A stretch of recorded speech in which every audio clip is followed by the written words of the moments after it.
നമസ്കാരം. നമ്മൾ കഴിഞ്ഞ വീഡിയോയുടെ ബാക്കി, അതായത് നമ്മൾ കഴിഞ്ഞ വീഡിയോയിൽ പറഞ്ഞിരുന്നു ക്ഷേത്രം ശരിക്ക് എന്തിനു വേണ്ടിയുള്ളതാണ് എന്ന്. ഇന്ന് പല ആളുകളും ആരെ അടച്ചാക്ഷേപിക്കാനുള്ള ശരിയായൊരു കാര്യം പറയുന്നു എന്നേ ഉള്ളൂ. ആത്മീയമായ തികഞ്ഞ പൂർണ്ണ ആത്മീയമായ അന്തരീക്ഷത്തിൽ എന്ന് തുടങ്ങിയുള്ള വാക്കുകൾ ക്ഷേത്രവുമായി ബന്ധപ്പെട്ട് അതിൻ്റെ ചുറ്റുവട്ടത്ത് നടക്കുന്ന ഏതെങ്കിലും പരിപാടിയിൽ പോലും ആത്മീയമായ ഈ അന്തരീക്ഷത്തിൽ എന്ന് പൂർണ്ണമായിട്ട് പറയുന്നത്. അതുപോലെ ആത്മീയ ആചാര്യന്മാർ എന്ന് പറയുന്നവരും ആത്മീയമായി സദസ്സിൽ എന്നാണ്. എന്നാൽ വ്യക്തമായിട്ടൊരു കാര്യം മനസ്സിലാക്കണം, യഥാർത്ഥമായ ആത്മീയമായ വാക്ക് ഉപയോഗിക്കേണ്ട സ്ഥലമല്ല ആദി ആത്മീയത എന്നാണ്. ആധ്യാത്മീയത എന്ന് പറഞ്ഞാൽ ആധ്യാത്മീയത എന്ന് പറഞ്ഞാൽ ആദ്യ ആത്മീയത എന്നാണ്. ആദ്യ ആത്മീയത എന്ന് പറഞ്ഞാൽ ആദ്യമുണ്ടായ ആത്മീയത എന്നല്ല. ആദി വ്യാധി എന്ന് നിങ്ങൾ കേട്ടിട്ടുണ്ടാവും. വ്യാധി എന്ന് പറഞ്ഞാൽ രോഗം, ആദി എന്ന് പറഞ്ഞാൽ ദുരിതം. അതായത് ദുരിതം മീൻസ് കർമ്മം, എന്നാൽ രോഗവും കർമ്മമായിട്ട് ബന്ധപ്പെട്ടതാണ്. പൂർവജന്മാർജിതം പാപം വ്യാധിരൂപേണ ജായതി എന്ന് ആയുർവേദത്തിൽ പറയുന്നത്. അപ്പം പൂർവജന്മാർജിതം പാപം വ്യാധിരൂപേണ ജായതി, അപ്പം രോഗമായും ഭവിക്കും. അതിന് ആയുർവേദ മരുന്നുകളാണ് അവിടെ ആശ്രയിക്കുക.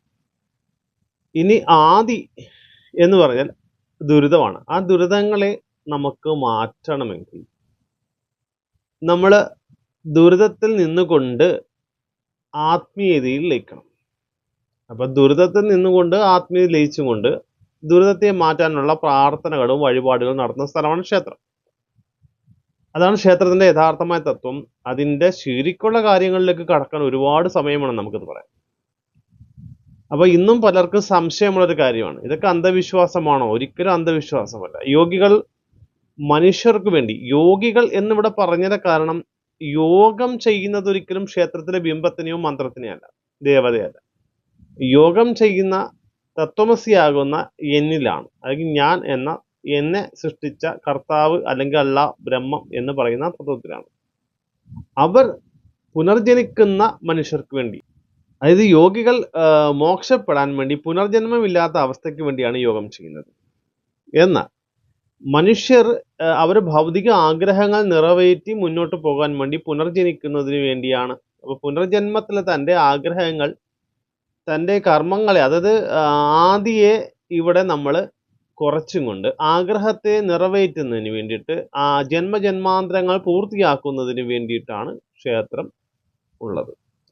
അതുകൊണ്ട് തന്നെ അവിടെ ഉള്ള വിഗ്രഹം വിശേഷാൽ ഗ്രാഹി വിഗ്രഹാൻ, വിശേഷാൽ, അതായത് എന്നെ സംബന്ധിച്ച്, ഒരു ഭക്തനെ സംബന്ധിച്ച് അവന് വിശേഷപ്പെട്ടതാണ് ആ വിഗ്രഹം. വിശേഷാൽ, ഗ്രഹിക്കാനുള്ളത് അത്രയും. ഇപ്പൊ ഗ്രഹിക്കുക എന്ന് പറഞ്ഞാൽ മനസ്സിലാക്കുക. നമ്മുടെ ഉള്ളിൽ അവിടെ വരുന്ന ആളിനെ, അവിടെ ആരാണോ വരുന്നത് അവന്റെ വിശേഷമുള്ള കാര്യം അവിടെ ഉള്ളത്. എല്ലാവരുടെയും വിശേഷാലല്ല, അത് എന്താണോ അതിൽ പറഞ്ഞിരിക്കുന്ന ആ തത്വം, ആ വിഗ്രഹത്തിൽ എന്താണോ പറഞ്ഞിരിക്കുന്നത് അവിടെ വരുന്നവർക്ക് അത് വിശേഷപ്പെട്ടതാണ്. അതിനെ നീ ഗ്രഹിച്ചും കൊണ്ട് നിന്റെ പഞ്ച ഇന്ദ്രിയങ്ങളെ സൂക്ഷ്മമായി ഏകാഗ്രമാക്കി നീ അതിലിരിക്കുക. ആഗ്രഹങ്ങൾ നിറവേറുക എന്നാണ്. അപ്പോൾ എവിടെ നിന്നാണ് തൻ്റെ ആഗ്രഹങ്ങൾ നിറവേറേണ്ടത്? ആദിയിൽ നിന്നുകൊണ്ട്, കർമ്മത്തിൽ നിന്നുകൊണ്ട്. അത് ആദി ആത്മീയത. അതായത് നമ്മൾ ഇന്ദ്രിയങ്ങളെ സൂക്ഷ്മമായി വെച്ചാൽ ആത്മീയതയിലാണ്. ഇന്ദ്രിയങ്ങളെ കൊട്ടിയടച്ച് അത് പ്രത്യാഹാരത്തിലേക്ക് പോയാൽ ആത്മീയതയാണ്. പക്ഷേ ഏതിനെ ആസ്പദമാക്കി? ആഗ്രഹത്തെ ഊന്നി നിന്നുകൊണ്ടാണ് അവിടെ ആത്മീയതയിലേക്ക് പോകുന്നത്. അവിടെ കർമ്മമുണ്ട്, കർമ്മമാണ് ആദി. ആദി എന്ന് പറഞ്ഞാൽ കർമ്മമാണ്. കർമ്മത്തിൽ നിന്നുകൊണ്ട് ആത്മീയതയിൽ ഇടപെട്ട് തൻ്റെ ആഗ്രഹങ്ങളെ സബലീകരിച്ച് അടുത്ത ജന്മത്തിലേക്ക് പോകുന്നതിന് വേണ്ടിയുള്ള സ്ഥലമാണ് ക്ഷേത്രം. നമുക്കിവിടെ വിശദമായിട്ട് ക്ഷേത്രത്തെക്കുറിച്ച് ഞാൻ പറഞ്ഞു. ക്ഷേത്രവാസിയായ ഓരോ മഹാത്മാക്കളും അതിലൂടെയാണ് മോക്ഷം എന്ന് ധരിക്കുന്നവരുണ്ട്. എന്നാൽ മോക്ഷം വേണ്ടവർ ശരിയായ ധ്യാനം ചെയ്യണം. യോഗവിദ്യയെക്കുറിച്ച് ശരിയായ പാഠം നമ്മൾ ശിഷ്യന്മാർക്ക് പറഞ്ഞു കൊടുക്കുന്നുണ്ട്.